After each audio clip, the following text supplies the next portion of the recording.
Welcome back, folks. I have with me an absolutely great coach, Larry Holley. I wish I could have been his assistant for a few years because I think I would have learned a lot about how to do this thing right. Larry is in 5 different halls of fame, including the NAIA Hall of Fame, which is fantastic. Won over 900 games and is a gentleman, has always been known as a gentleman. So one of the questions I wanted to ask you, Larry, was, did you ever have any career regrets? And I think I know the answer, but any career regrets at all?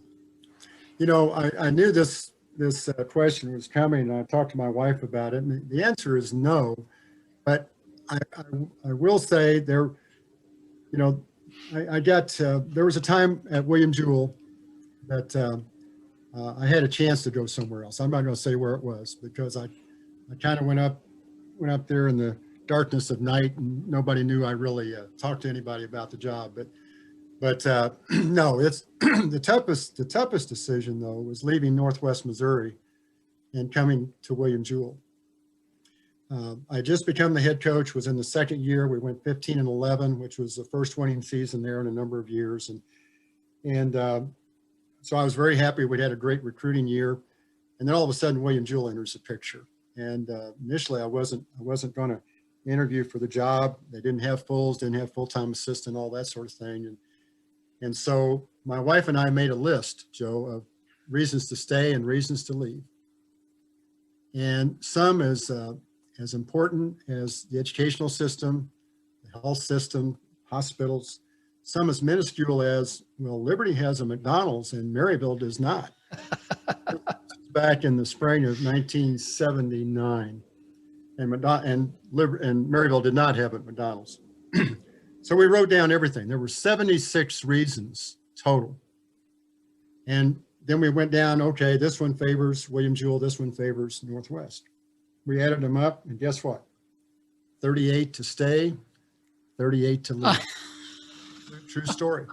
And the guy I'm communicating with, the vice president at William Jewell at the time, later became the president at Baker University, Dan Lambert, I called him. I was supposed to call him at 11 o'clock and give him an answer.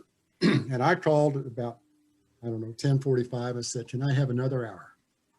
And he said yes. And I left the house and I walked the neighborhood in Maryville for an hour. Saw Jim Redd, who at the time was the head football coach. Later became the athletic director there and at William Jewell, and still a dear friend. And I came back in and took the job. And I will tell you that first year we went 10-19, Joe, and Northwest was pretty good. And we had to go back and play in the Northwest tournament. And the new coach, first game was against Westminster in the Ryland Miller Classic. And we played Colorado School of Mines and lost. And Westminster upset Northwest Missouri State. We had a 19-game home court winning streak when I left. We were 15 at home my last year. And so guess who we got to play for third place the next day? And that coach was mad and should have been, and his players were mad and should have been. And I think I used 4 timeouts in the first 8 minutes of that game. And we just got trounced by Northwest. So to say regrets, we struggled that first year, but I enjoyed it. I didn't recruit any of those guys. And John Hickman, his 2 best players had graduated, but I love those guys. And they did everything I asked them to do. But in terms of regrets, no. William Jewell got in my heart as a high school senior, and then really got in my heart during my 4 years here. I would tell our recruits, I said, if your experience at William Jewell is half as good as mine, you're in for the time of your life. Yeah, it's absolutely true. I'll get emotional talking about it. And but Jewell was just a special place for me. And I tell this story. Homer Drew and I would ride back on road trips and dream about talk about maybe someday we'll be a good high school coach, maybe have a chance to coach at William Jewell. And I got that dream. He got the dream at Valparaiso and at the national level, Division I. But the answer to that is no. I mean, again, did I have an opportunity or two? Sure. But William Jewell was in my heart, and it wasn't going anywhere. Much like you in St. Benedictine. I can't say, it's hard for me to say Benedictine. It's St. Benedict's. But you guys had such a role going there when you were there, and what you endeavored to do and coming back and trying to get that third national championship, you know, it was a different situation than when you were in Atchison playing for the Ravens. And so you know what it's like. And, you know, whether William Jewell can get to the level at the NCAA Division II level as we did at the NAIA level, I don't know. But there's a terrific coach there in Chris McCabe, and they're working very hard to get that done. We talked about your wife, your current wife, and then I know you had lost a wife earlier. And I always wondered, you know, number one, I always wondered, how does the wife react to the life that they have to live being a coach's wife? And then in your case, was there a difference between the two women in how they reacted? And then we'll be careful. I mean, we don't have to publicize this part of it, but might have to edit this part a little bit. My first wife, I got married. I was 29 when I got married the first time. You're an old man. I was an old man. And anyway, it was my last year at Central Methodist. She moved into my 12 by 51 mobile home, which I had lived in that would have been my 7th year living that, and living in a single mobile home. Well, you have to understand, I coached 91 games my first year at Harrisburg High School. I had varsity JV junior high girls, varsity JV junior high boys. We practiced before school, during school, after school, Saturday mornings and Sunday afternoons. But I had watched my dad do that at that tiny school. Wow. And I did. I coached 91 games with no assistant coach. And I thought I need to be close to the school, so I bought a 12 by 51 mobile home, parked it right across the street from the school, so I didn't have far to go. Had a great year that year, and then lucky enough to get the Central Methodist job. But anyway, I'm in my 6th year at Central Methodist. I'd gotten married. My wife had a job at Columbia, Missouri, and she was commuting. And then she went to school 2nd semester to start her education hours and to become an elementary school teacher. And I get a call from Northwest Missouri State asking me to interview for the assistant's job. And we went up and took a look and obviously took the job. The good news for her is we moved into a double wide. We no longer had to live in that 12 by 51. So now we're in a double wide for 2 years. And then I got the head job at Northwest, and I thought, well, probably ought to buy a home. So we bought a house. but we had 3 lovely daughters, and she did a lot of the raising. Joe, you know, at small colleges, it's in your book, and we've talked about this. There would be weeks at William Jewell where we would play Monday, Thursday, and Saturday. When do high schools play in the Kansas City area? They play Tuesdays and Fridays. Mm-hmm. And when do junior colleges play? They play Wednesdays and Saturdays. I had more than 3 or 4 times in my coaching career where I would be coaching a game on Monday, Thursday, Saturday, go to high school games on Tuesday, Friday, and go to a JUCO game on Wednesday.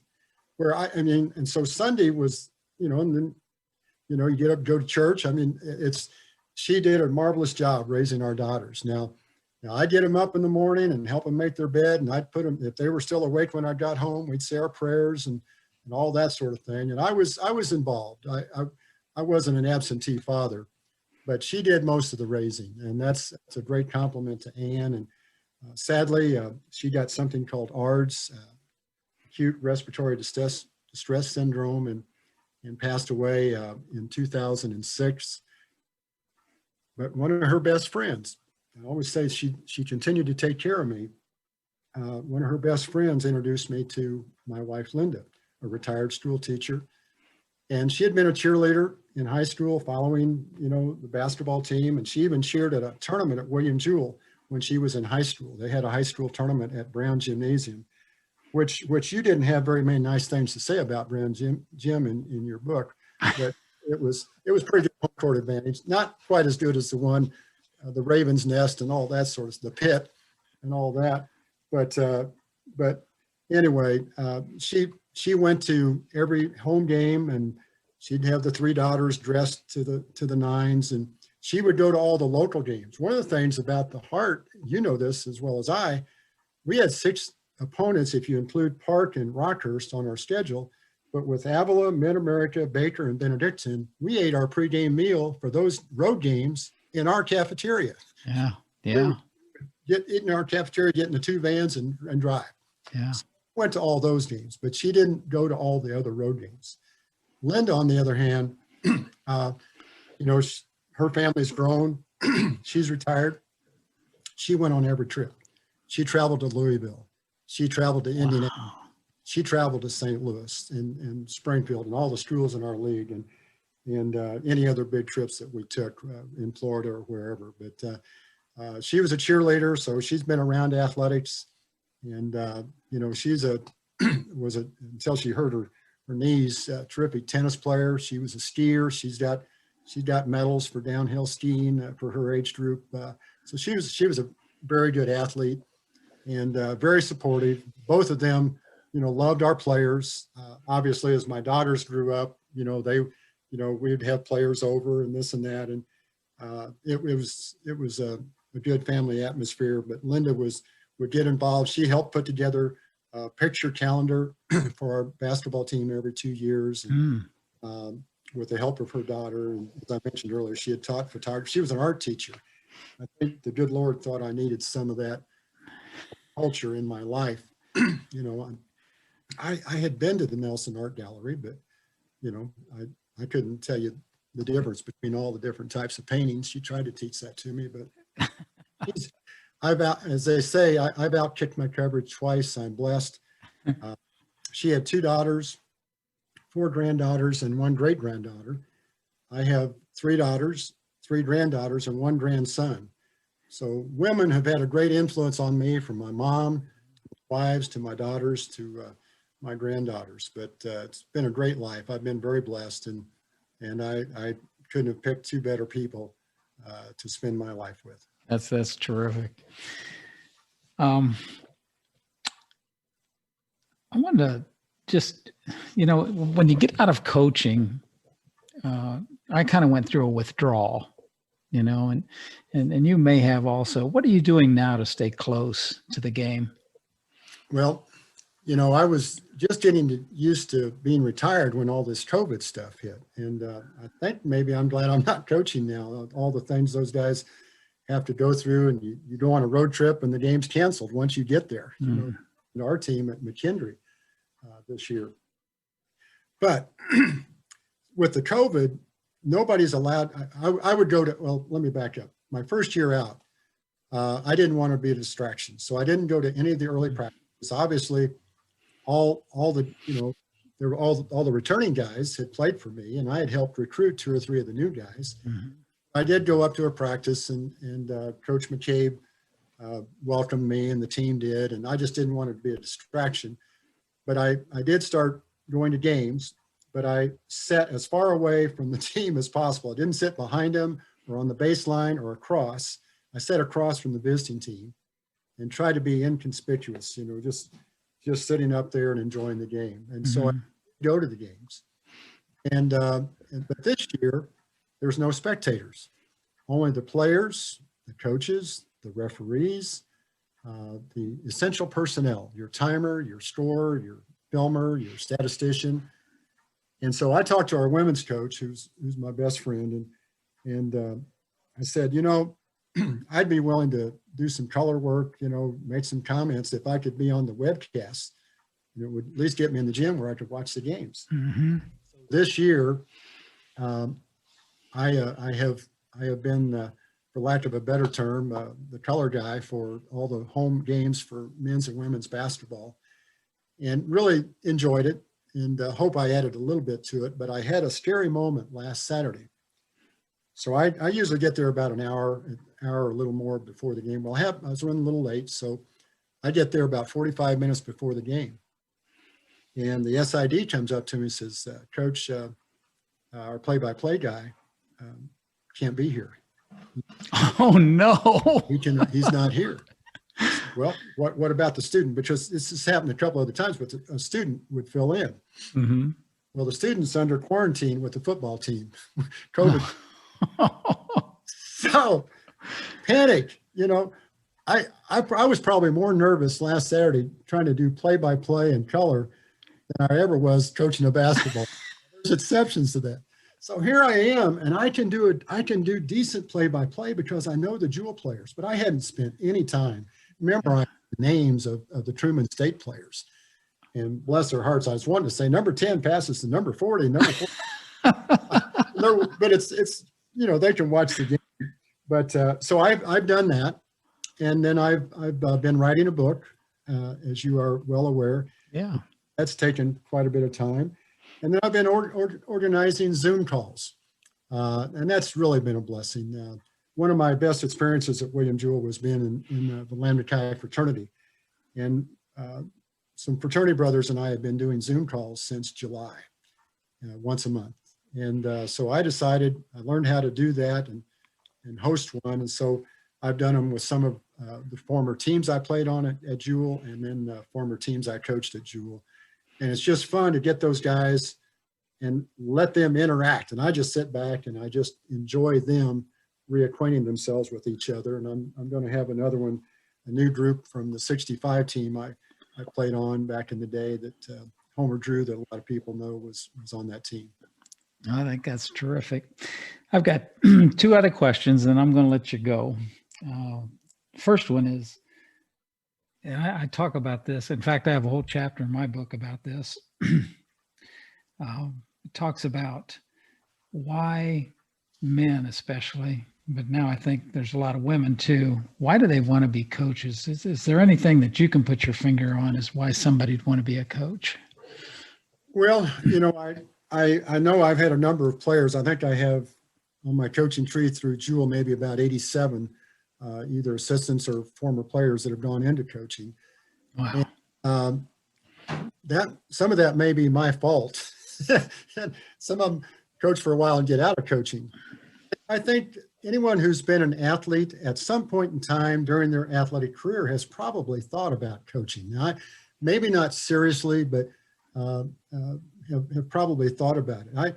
I don't know that I can answer that question for everybody, but if you're sitting in the bleachers, everybody's got an opinion. You listen to 810 or 610 sports talk, everybody's got an opinion. Everybody's a coach. And as I mentioned earlier, my dad didn't want me to do it because, of all the criticism that you get. But one of the things that I used to, this on a side note, one of the things I used to tell my players jokingly, I said, before you were ever allowed to play college basketball, you know what you should have to do? You should have to spend a year officiating basketball games and listen to the coaches and the fans and the players gripe about every other call you make. And then you ought to have to spend another year coaching youth basketball and listen to the parents and the players and the coaches gripe about, why are you not playing my son more? Why are you not running this offense or defense? And truthfully, I think if people did that, nobody would go into coaching if they had to do each of those for a year. But I think it's just natural. A lot of people are good at working with people. It's something that I just clearly wanted to do, even though I would hear at the kitchen table on occasion a coach getting fired because he didn't play the right players, or they get upset, or maybe he's doing something he shouldn't, as a coach, and maybe a morals thing. But I think it's natural for a lot of people who are athletic and feel that they can do this job. Some of the very best coaches were not always the star players. They were guys that maybe set the bench and watched it. And I will say two of the best things that happened to me in becoming a coach, and especially a college coach, are the year and a half I spent on the bench as a non-starter. Now, I played enough to letter. I was a key player, played a little bit as a freshman, key guy off the bench first semester of my sophomore year. One of the best things that ever happened to me was sitting the bench for a year and a half. Because if you've never sat there, you don't know what it's like to sit there. And at the college level, every one of your teams, probably every player on your 12-man roster was a starter in high school. And probably half of them, or maybe most of them, were the star of the team. And all of a sudden, you got a 12-person roster, 12-man roster, and you got 7 guys doing something they've never done, is sitting there, especially those coming directly out of high school that have never sat the bench. that was good for me, because you're sitting there and you want your team to win, but maybe in the back of your mind, well, maybe he'll twist an ankle here, or maybe he'll get his second foul and I'll get a chance. Can't that coach see that I'm better than that guy that's out there anyway? I've been proving it every day in practice. And then the other thing that I think really helped me, Joe, was being an assistant coach. I had been the coach at Harrisburg High School of 6 teams with no assistant. Immediately became the head coach at Central Methodist for 6 years. And then I go to Northwest and I'm an assistant. And you know what? I'm sitting there and I was so much more relaxed, and suggestions instead of decisions.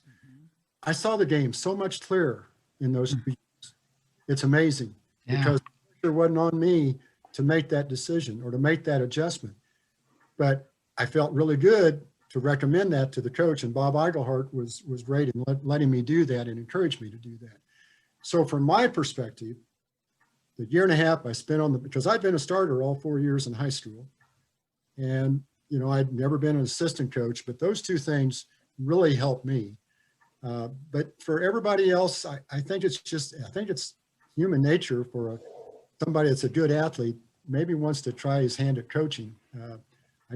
Obviously everybody doesn't feel that way, but and a lot of times those guys are pretty good players.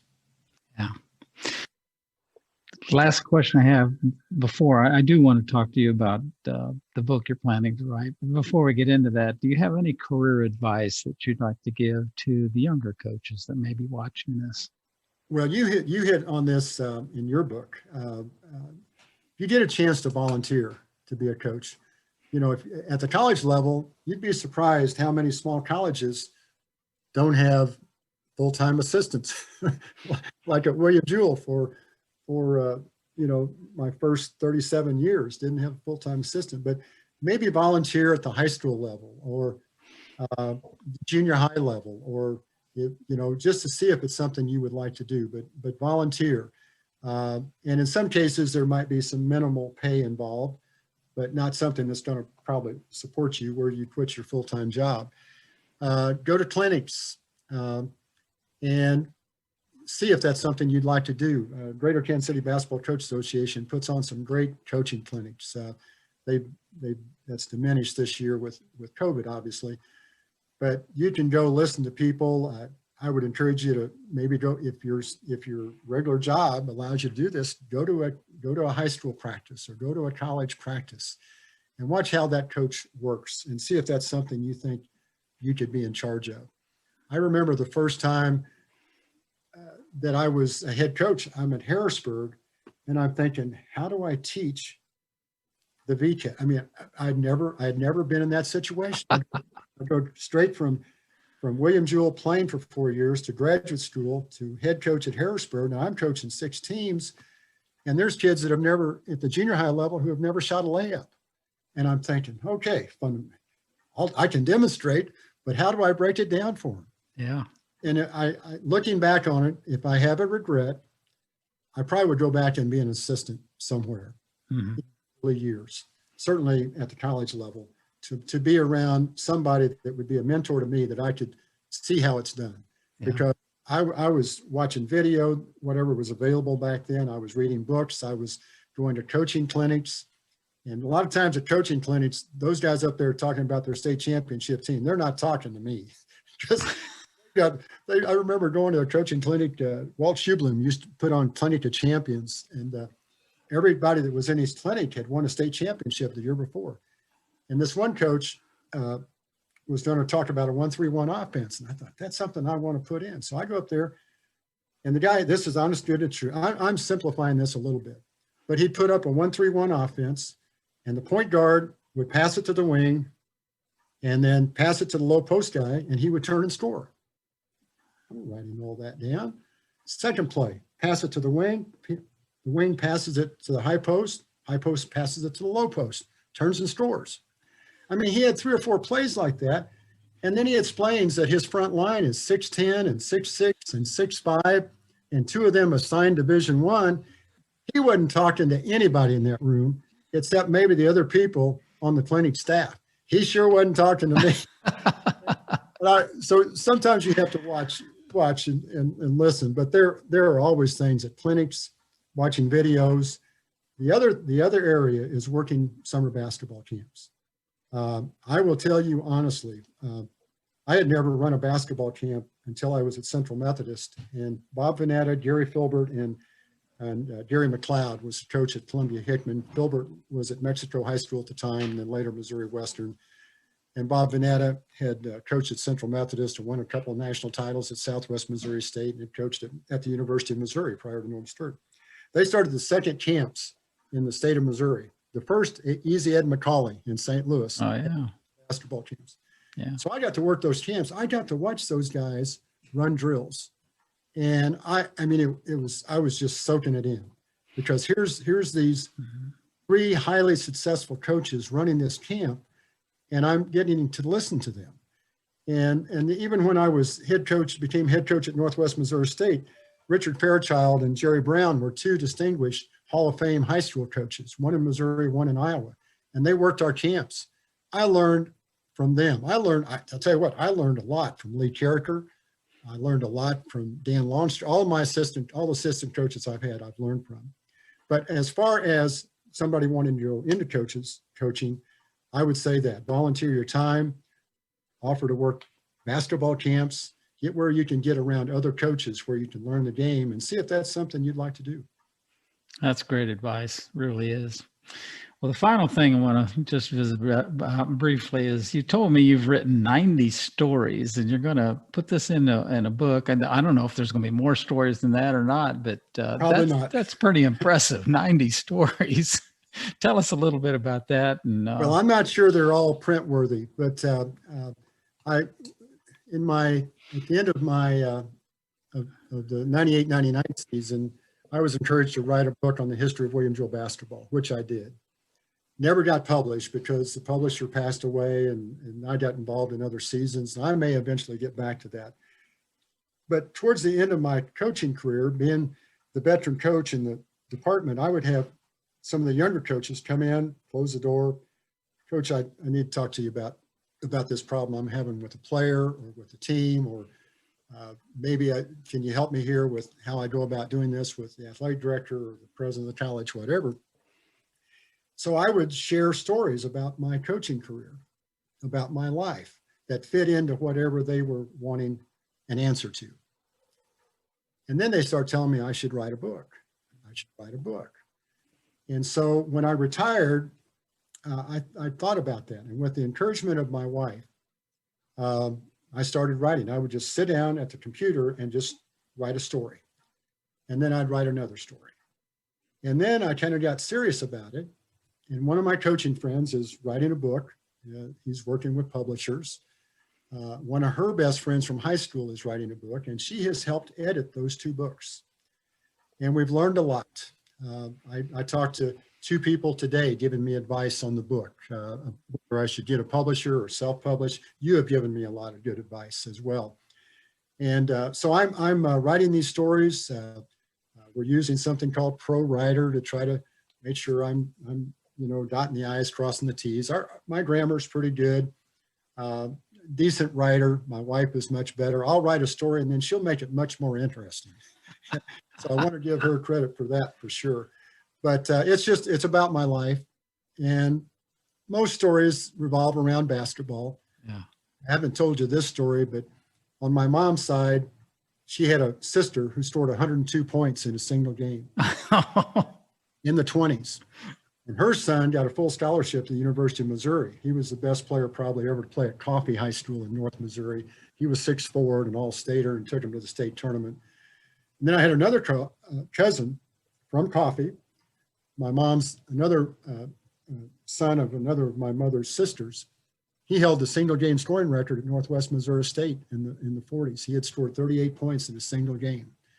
And then I had another cousin who played on Culver Stockton's national tournament team in the 40s at Municipal Auditorium, had one that played at Stephen F. Austin.